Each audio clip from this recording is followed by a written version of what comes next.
Our pleasure to have Senior Bryan Zhao from the Awty International School here today.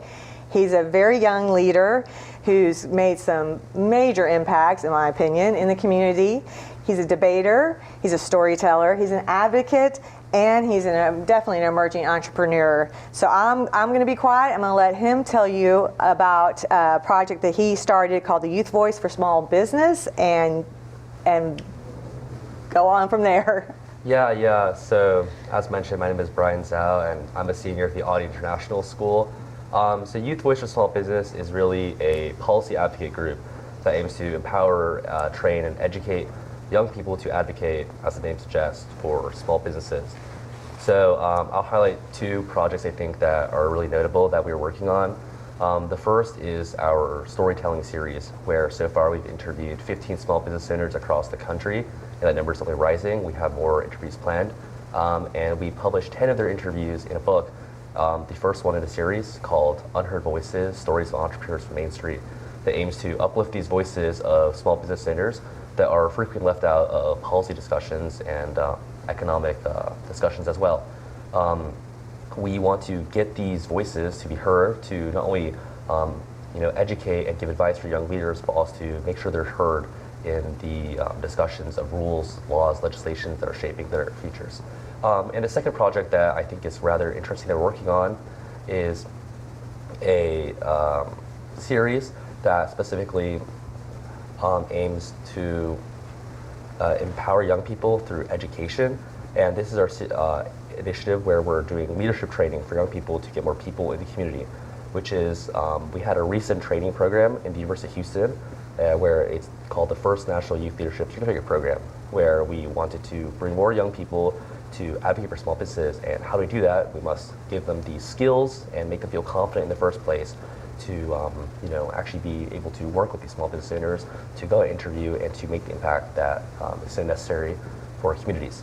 And I think that the ethos of Youth Voice for Small Business is one that aims to give back to the community. I think that I was particularly inspired by my parents' own background because they came to the US with a small toy business.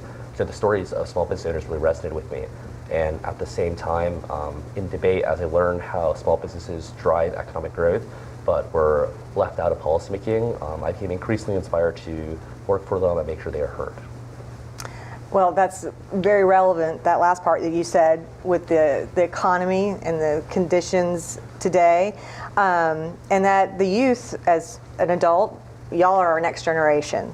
I noticed that you are the state champion in public forum debate, and you're ranked number 3 nationally. So what have you learned from that? Yeah, that's a great question. I personally think if I was in charge of school curriculum, I would think that every school needs a speech and debate class or some kind of rhetoric class, because the skills you gain from that are unparalleled, and you can't learn that anywhere else. I think the most important ones are research and critical thinking. In debate, you have to dive so deeply into several topics, ranging from immigration policy to energy security to foreign policy in places like Taiwan and the Middle East. But also, when you're in the debate room debating in front of a panel of judges with opponents from across the nation, talented ones, you have to always be ready to think on your feet and under pressure. And that's a skill that can be applied anywhere, not just in the courtroom, but if you're going to nonprofit work, if you're going into the business world, or just working as a doctor as well. Every skills you'll need everywhere. And I think some of these soft skills are woefully lacking because our academics tend to focus on more technical ones. But at the same time, something I also do on the side as well that I'm also pretty proud of is an organization I run called Circuit Skill Builder, because my debate experience was marked by a lack of help, since the speech and debate team at Awty International was not as strong as some of the other ones, like from other private schools in the area.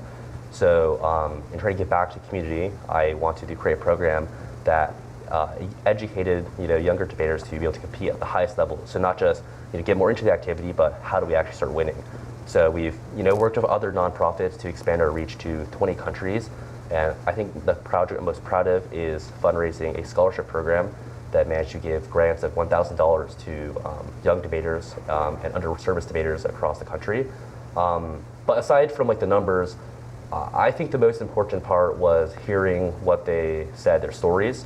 One debater reached out to us afterwards and said that with this funding, because their school was also under-resourced, that was the only way they could compete out of state. So because of that, he's now able to compete not just in his local circuit, but on the national one as well. That's awesome. That's awesome. Yeah, thank you. It sounds like putting together you kind of a holistic approach to debate, that you see it impacting every part of your life, other people's lives, the economy, the community. Yeah, for sure. And you're right. Every student should have to think critically and learn how to articulate. Yep. I agree, absolutely. So what do you plan to, in the future here, moving forward? Yeah, I think, first of all, obviously, yeah, like broadly speaking, it's still young, I'm still young, hard to tell, but I think there are two areas where I definitely want to keep working on. The first is policy advocacy and bridging like research with impact. So I'll highlight an example. Using my research skills from debate, my speaking skills, critical thinking, everything. With Youth Voice for Small Businesses, we petitioned Congress for tariff relief for small businesses. So they're impacted the most by tariff shocks. As the supply chain is hit, they are the most predominantly impacted because they can't absorb the shocks as well as bigger corporations can. We got that pushed to Congress through Congressman Al Green. So I'm going to continue doing work like that wherever I go. Making a social impact and using what I have to help others. But the second thing is that I briefly touched on this earlier with the leadership training program, is that I want to help inspire young people to believe they can make an impact in their communities as well and teach them how to be leaders wherever they go. So do you think that, or I guess I should ask you this, how are you going to help the young leaders out there get over their fear of speaking in front of people and advocating for what they believe in? Because you know how everybody says, I'm fine, but don't make me public speak. Don't make me. Got any ideas for your generation? Yeah, of course. So I'm very biased here, but join speech and debate. You'll learn fantastic things. You'll get over your confidence issues. Learn the necessary skills for public speaking. Intonation, fluctuating your tone, balancing your rhythm, tempo, all of that stuff. But I think second of all is that you should just, like the Nike logo suggests, just do it. I think the biggest part is the first step, right? We're scared of what other people think. We're scared, oh my gosh, will my classmates think I'm like, doing too much, or like I don't have the skills to do it. But I think if you're never going to start, you're never going to get anywhere. And everyone who's experienced started from step one. So just start off, and you'll be surprised what you can accomplish. So I have to ask you though, how did you get into debate? And we'll close it out. That's a good question. So my parents, when I was younger, said that I like to argue with them. So they said, Bryan, like you should take this energy and put it somewhere else. So they knew I had we all knew I had an interest in areas of global affairs, because I was like reading like the Foreign Policy magazine in like 8th grade. It's like, join debate, you'll like it. So I tried it out, and I did end up liking it a lot. Yes, and you've been very successful, and congratulations to you on that. I appreciate it. Well, that's it. I appreciate your time. Thank you so much.